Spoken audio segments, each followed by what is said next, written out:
E a gente muitas vezes fica preso nos esportes midiáticos, né? Então, bodybuilding, crossfit e tal.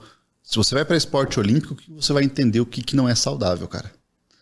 E Lincoln, dentro de um contexto onde o sujeito está buscando performance, você comentou que você manteria, normalmente se mantém, né? E isso obviamente varia de pessoa para pessoa, de 80% mais ou menos, 80% de uma dieta mediterrânea e o resto você tem que ir adaptando conforme a necessidade energética do sujeito. Você diria que quanto mais próximo a uma performance o sujeito está, ou melhor, quanto maior a performance do sujeito, mais difícil é você conseguir manter uma dieta saudável? Mais difícil. Cada vez mais você tem que abrir mão daqueles 80%. Sim. Primeiro por questão de volume. Cara, eu vou ter que tirar verdura e legume para colocar carboidrato. Então, vamos abrir essa janela grande agora, tá? Só para deixar claro pra galera que quando o cara vê, e agora de novo, tá, pessoal? Eu vou fazer questão de fazer um parênteses aqui para não ser mal interpretado. Atleta, bota naquela câmera ali para mim. Atleta, ele é um cara, é o trabalho dele, né? Um atleta de triatlo, um atleta de bodybuilder, um atleta de crossfit, é o trabalho do cara. Aí muita gente fala assim, nossa, mas o atleta, e como no episódio com o professor Alex nós falamos mais de prevenção de doença e até agora a gente foi mais para essa linha, vamos começar a falar um pouco de performance agora. E para fazer essa barreira entre o pedaço que a gente falou mais de saúde, longevidade e tal, e a partir de agora para frente de performance, eu vou deixar bem exposto aqui uma ideia que a maioria das pessoas não entende. Performance não é saudável. O cara que está performando, ele não está sendo saudável. Aí muita gente fala, nossa, mas esses caras do bodybuilder, esses caras do esporte são os hipócritas, porque eles falam de saúde, mas eles não são saudáveis. Deixa eu só explicar uma coisa.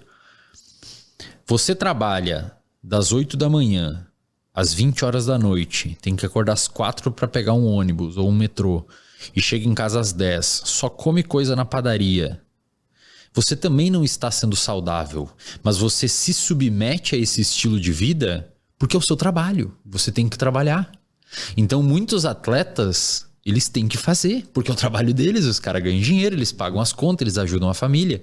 Então, só para deixar claro para a galera que não é questão de hipocrisia. É o trabalho do cara.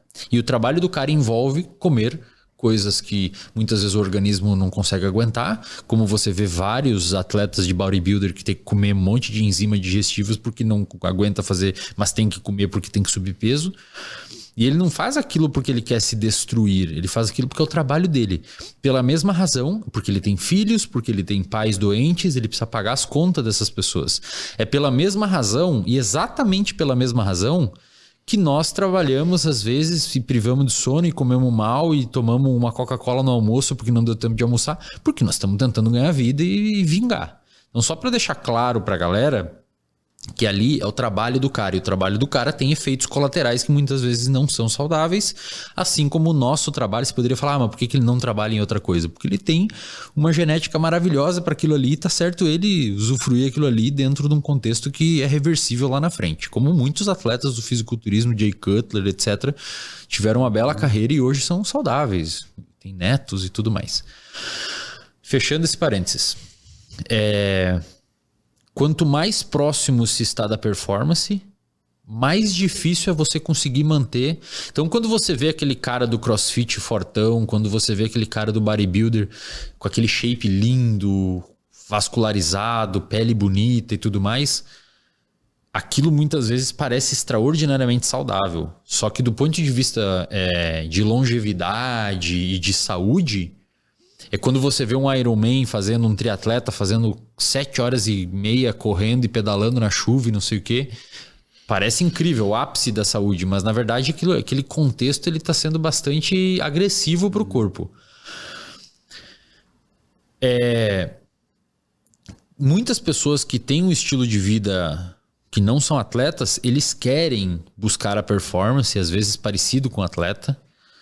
E, obviamente, muitas vezes não consegue porque teria que abrir mão de muita coisa. Mas só para deixar claro para a galera, então, quanto mais pro lado você está indo da performance, pro oposto você está saindo da saúde. É isso. Por questões de você tem que remanejar dieta e etc.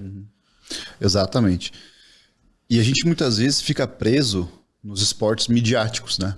Então, bodybuilding, crossfit e tal. Se você vai para esporte olímpico, você vai entender o que não é saudável, cara.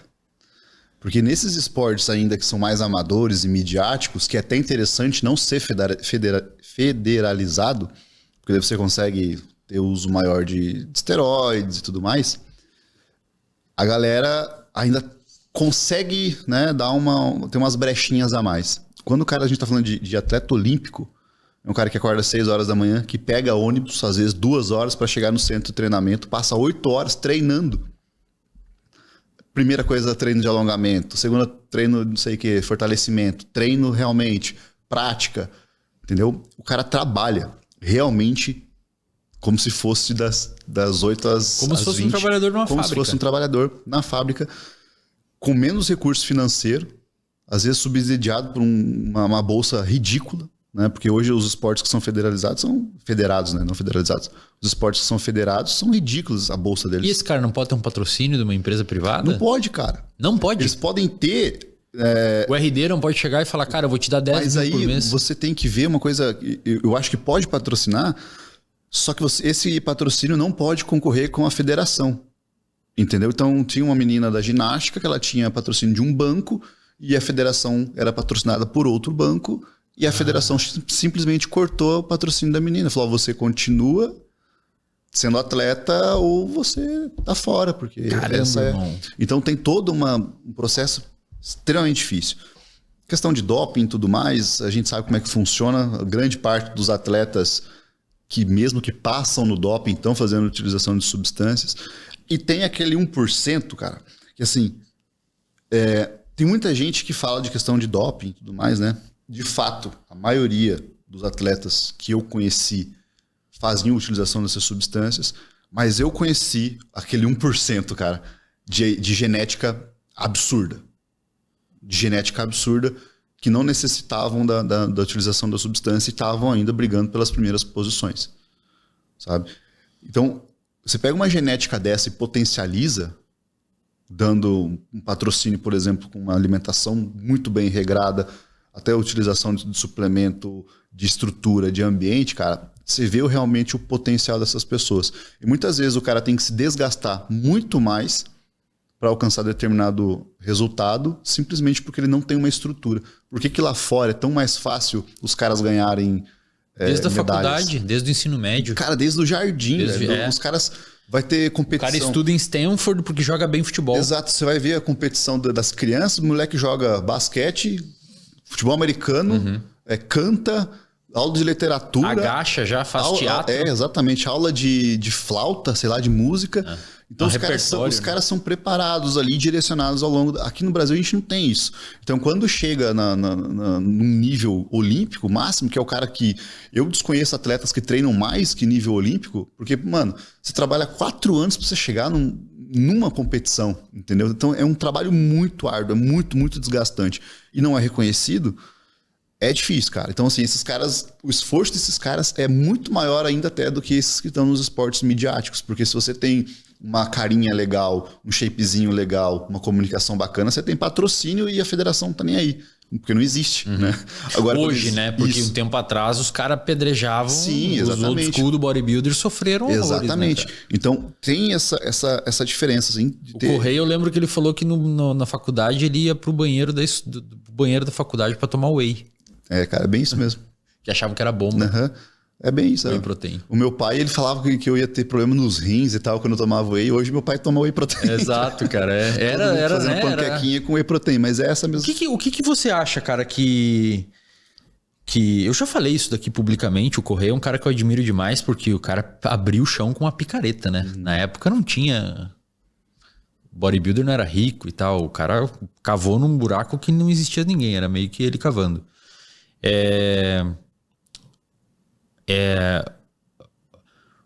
Existia o whey protein antes, creatina, eu lembro uma vez que até foi proibida.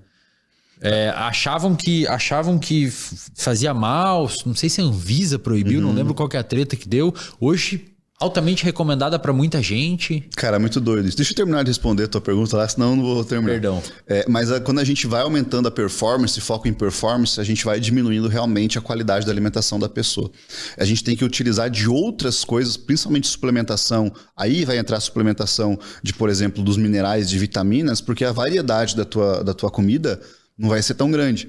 A gente utiliza duas, três fontes de carboidrato, que são aquelas fontes que você reage melhor. Não compensa, dependendo da fase que você está, experimentar outra coisa. Pô, se você está indo bem com batata doce, arroz e mandioca, por que eu vou colocar macarrão agora? Por que eu vou colocar... Às vezes, dependendo da fase, não compensa. Se você está numa fase um pouco mais off, mais stand-by ali, aguardando, compensa a gente entender como é que funciona, colocar outros tipos de alimentos. Mas dependendo da fase que você tá, é restrição mesmo, cara. É restrição porque a gente sabe que o teu corpo reage melhor àquilo. Além da questão da própria biodisponibilidade dos alimentos que a gente estava falando, dos nutrientes na realidade, cada organismo age diferente à digestão de determinado alimento. Então tem gente que come a mandioca e fica estufado, e come o arroz, fica tranquilo. Tem gente que é o contrário. E isso tudo é regido pela nossa microbiota intestinal. A microbiota que determina muito isso. E também tem questão das próprias enzimas. Então eu preciso encontrar quais são os alimentos que estão te fazendo melhor e trabalhar em cima deles. Muitas vezes eu não gosto de trabalhar com suplementação de carboidrato, cara, para quase ninguém. Então se você pega um moleque que está treinando, sei lá, um moleque normal assim, que está treinando aí, está indo bem, até um nível amador, dificilmente eu vou colocar para ele uma maltodextrina. Se você tiver muita dificuldade de ganho de peso. Mas para a maioria dos atletas, por exemplo, em determinado momento pode ser interessante. Para você que está fazendo essa transição, estou colocando glicose mesmo, cara. Então, a forma mais fácil da gente fazer a absorção, justamente para evitar esses erros. A galera me pergunta muito do teu pré-treino. Eu falei que ia responder aqui o porquê do pré-treino que eu coloco sal, dextrose e a água, né? Depois tem os eletrólitos e tudo mais. A questão mais importante de todas aqui é retenção de fluido durante a corrida. Cara, eu nunca sinto sede, velho. Eu corro 50 minutos e não sinto sede. Você tem vontade de ir no banheiro? Não tenho vontade de ir ao banheiro. Eu não sinto sede, cara. Exatamente. Então, eu recém acordei. A única água que eu tomo é aquela. Exatamente. Eu não tomo outra água fora. O objetivo desse pré-treino... Tem os aminoácidos também ali, que vem de um período que você está a noite inteira sem proteína, então eu coloco um pouquinho de aminoácidos. Lincoln, não seria melhor eu colocar um whey protein? Seria melhor eu colocar um whey protein, mas você correr com whey protein, cara, no estômago, às vezes proteína, incomoda. Né? E a absorção dele não é tão facilitada quanto os aminoácidos que já estão ali prontos para fazer a absorção. Então eu coloco tudo muito facilitado. Eu coloco a dextrose, que é a glicose, que já está pronta para fazer a absorção. O sal, tá? O sal para ajudar tanto na absorção da água quanto na absorção do carboidrato, porque quando você absorve a glicose, lá no seu lúmen, a gente faz o transporte, né? Tem sódio lá no lúmen. Então, para a glicose entrar, para ser absorvida, a gente precisa de um transportador. SGLT1 o nome, que é um transportador dependente de sódio. Em quantidades equimolares. Entrou 1 mol de glicose, 1 mol de sódio, entra os dois. Entendeu? Muitas vezes, dependendo da quantidade de carboidrato que tem ali, ou da característica da pessoa realmente, pode ter um pouquinho menos de sódio ali naquela barreira. Como é uma questão osmótica para fazer esse transporte da água também, pode ter essa barreira. E eu já coloco um pouquinho de sal também para ajudar nessa absorção, mas o principal é para retenção do fluido. É para você não ficar urinando durante a corrida, ter vontade de urinar durante a corrida e mesmo depois que você chega. Por quê? Porque você vai treinar depois, cara. Então eu tenho que te manter bem hidratado. E esses dias que eu tomo esse negócio aí, depois dos eletrócitos, o pump vem muito legal na musculação. Sim, eu sinto um pump forte, um pump grande. Dá uma diferença. O pessoal fala mal, assim, da utilização do sódio e tudo mais. No contexto da musculação, realmente eu acho desnecessário. Mas no contexto do endurance, e principalmente do híbrido que você está fazendo assim, é muito interessante, cara. A maioria das pessoas relatam muito bem. Para quem que eu vou recomendar? Para o cara que treina e 4 horas, 5 horas depois está treinando de novo. Se você é uma pessoa que está treinando ali 7 horas depois, não recomendo. Não vou fazer isso com você. Não tenho porquê. Porque eu consigo colocar na comida realmente. Então eu faço isso justamente. Isso é saudável, cara? Você tomar glicose, você tomar sódio num contexto natural, normal das coisas, não é. 5h40 da manhã. 5h40 da manhã, você mandar uma dose de... Se fosse uma outra pessoa que não fosse ativa, ela teria uma hipoglicemia rebote no meio da corrida e desmaiava. Porque a quantidade de glicose é baixa. Se tem uma pessoa com resistência à insulina, aí falo pra galera, cuidado do que vocês veem na internet, é interessante a gente compartilhar os conhecimentos, mas como o Wesley falou, atleta ou a quem quer ser atleta, porque eu já vou tratando você com alguém que quer ser atleta, porque esse é o teu objetivo daqui a uns anos. Então a gente já vai trabalhando com relação com isso.